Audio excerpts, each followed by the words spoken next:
நான் வந்து இங்கே நிற்கிறேன். ஏன் சவுண்டு கேட்டால் இங்கே வர்றாங்களான்னு பார்க்கலாம்.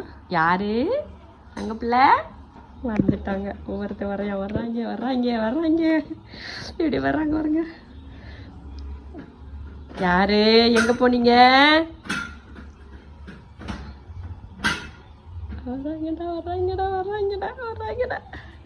வர்றாங்கடா. இதுதாங்க பாசம். இதுக்கு மேலே ஒரு பாசம் வேணுமா என்ன? சத்தமாக கூட பேசலை. வர்றாங்களா பார்க்கலாம் நம்ம சவுண்டு கேட்டு அப்படின்னு தான் சொன்னேன். அப்படியே ஒவ்வொருத்தனா இறங்கி வரானுங்க. அம்மா வந்துருச்சான்னு பார்க்குறதுக்கு. இங்கே பாருங்க. அவன் அங்கே ஓடி வந்து அங்கே போயிட்டியான். தங்க பிள்ளையா காணோம். ஒரு தங்கனையே நிற்கிறியான். சத்தம் கேட்கல போல. தங்க பிள்ளை தங்க பிள்ளைங்களா, செல்ல குட்டிங்களா.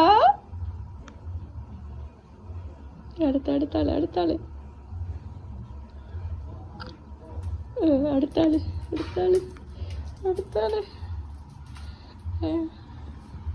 வந்தாச்சு. அசம்பிள் ஆயிட்டாங்க பிள்ளைங்க. இந்த பாசம் தான் உங்கள்கிட்ட. இந்த பாசத்துக்காக என்ன வேணா செய்யலாம் தெரியுமா? சரி, டைமிங் போய்கிட்டே இருக்கு. அடுத்த ஒருத்தர் வர்றியா. என்னம்மா? என்னடா தங்கம், என்னாச்சு?